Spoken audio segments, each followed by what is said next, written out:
വളരെ കൃത്യമായ ചോദ്യം വരും. ഏത് റിലേഷനിലാണ് കൊടുത്തിരിക്കുന്നത്, ആ റിലേഷനിന്റെ ഫ്ലെക്സിബിലിറ്റി എത്രയാണ്, റിലേഷന്റെ സ്ട്രെങ്ത് എത്രയാണ്. അപ്പോൾ കടകംപള്ളി സുരേന്ദ്രനും ഉണ്ണികൃഷ്ണനുമായിട്ടുള്ള റിലേഷന്റെ സ്ട്രെങ്ത് എത്രയാണ്, ഏത് സാഹചര്യത്തിലാണ് ഈ കത്ത് കൊടുത്തത്, ഒന്നാമത്തെ ചോദ്യം.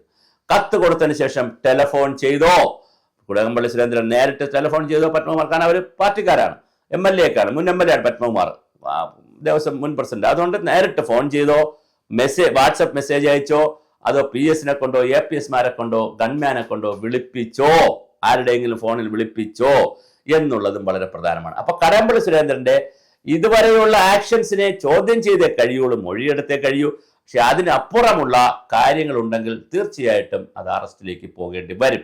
കാരണം പത്മകുമാറിനെ പോലും അറസ്റ്റ് ചെയ്യില്ല, മൊഴിയെടുക്കാനാണ് വിളിച്ചത്. അപ്പോൾ എല്ലാവരും പറഞ്ഞു ആ മൊഴിയെടുത്തിട്ട് തിരിച്ചുവിടും. പക്ഷെ അറസ്റ്റ് ചെയ്യേണ്ടി വന്നു. അതുകൊണ്ട് കടകംപള്ളി സുരേന്ദ്രനെ അറസ്റ്റ് ചെയ്യുമോ ഇല്ലേ എന്ന് ഇപ്പോൾ നമുക്ക് പറയാൻ കഴിയില്ല. അത് ഇതിന്റെ കാരണം ഒരു വശത്ത് നിൽക്കുന്നത് ക്രിമിനലാണ്, അദ്ദേഹം തെറ്റ് ചെയ്തു എന്ന് സമ്മതിക്കുന്നു, അദ്ദേഹം ജയിലിൽ കിടക്കുന്നു. അദ്ദേഹത്തിന് കത്ത് കൊടുത്തതിന്റെ കത്തിലിപ്പോൾ ചെറിയ കാര്യങ്ങളെ എഴുതിയിട്ടുള്ളൂ, അല്ലെ നെസസറി ആക്ഷൻ എന്നോ അല്ലെങ്കിൽ എന്തെങ്കിലും ഡു നീഡ്ഫുൾ എന്നോ ഒക്കെ ഉള്ള, അല്ലെങ്കിൽ വെറുതെ ഒപ്പിട്ട് വിട്ട കത്താണെങ്കിലും അത് മാത്രം കൊണ്ട് കടകംപള്ളി സുരേന്ദ്രൻ രക്ഷപ്പെടുകയില്ല. ഞാൻ ഈ പറഞ്ഞൊരു പ്രോസസ് ഉണ്ട്. ആരാണ് കടകംപള്ളി സുരേന്ദ്രന് പിന്നെ ഇനി ഒരു ചോദ്യം കൂടെ വരും. കടകംപള്ളി സുരേന്ദ്രനെ നേരിട്ട് അറിയാമോ? ആരെ? പോറ്റിയെ.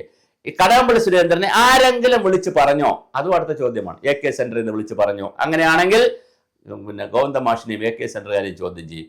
മുഖ്യമന്ത്രിയുടെ ഓഫീസിൽ നിന്ന് വിളിച്ച് പറഞ്ഞോ, എന്താ ഉണ്ണികൃഷ്ണൻ വരുന്നു, ഇത് ഒപ്പിട്ട് കൊടുക്കണം? വേറെ ഏതെങ്കിലും മന്ത്രിമാരുടെ ഓഫീസിൽ നിന്ന് പറഞ്ഞിട്ടുണ്ടോ? ഇതിന്റെ കണക്ഷൻ അങ്ങനെ ഉണ്ട്. അങ്ങനെ അതോ ഏതെങ്കിലും പൊളിറ്റിക്കലോ അല്ലെങ്കിൽ മുതലാളിയോ മതസംഘടനകളോ അല്ലെങ്കിൽ ഏതെങ്കിലും, അല്ലെങ്കിൽ NSS-ഓ NCC-യോ അല്ല പിന്നെ നമ്മുടെ SNDP-യോ വെള്ളാപ്പള്ളിയോ സുമാരൻ നായരോ ആരാവട്ടെ, ആരെങ്കിലും വിളിച്ച് പറഞ്ഞിട്ടാണോ ഉണ്ണികൃഷ്ണൻ പോറ്റിക്ക് കാരണം ഇതിനകത്ത് മുരാരി ബാബു എന്ന് പറയുന്നത് NSS-ന്റെ പിന്നെ പെരുന്നയിലെ കരയോഗ സെക്രട്ടറി ആയിരുന്നു, പ്രസിഡന്റോ സെക്രട്ടറി എന്തോ. അപ്പോൾ ഈ ബന്ധങ്ങൾ നടക്കുന്നുണ്ടാണ് ഞാൻ ഇങ്ങനെ അനലൈസ് ചെയ്യുന്നത്. അപ്പോൾ ഇതാരെങ്കിലും പറഞ്ഞിട്ടാണ് കടകംപള്ളി സുരേന്ദ്രൻ ഒപ്പിട്ടെങ്കിൽ അത് കടകംപള്ളി പറഞ്ഞാൽ, ഞാൻ ഇന്ന ആൾ പറഞ്ഞത് കൊണ്ട് എന്നെ പരിചയപ്പെടുത്തി ഇന്ന ആളാണെന്ന് പറഞ്ഞാൽ അയാളിലേക്ക് പോകും.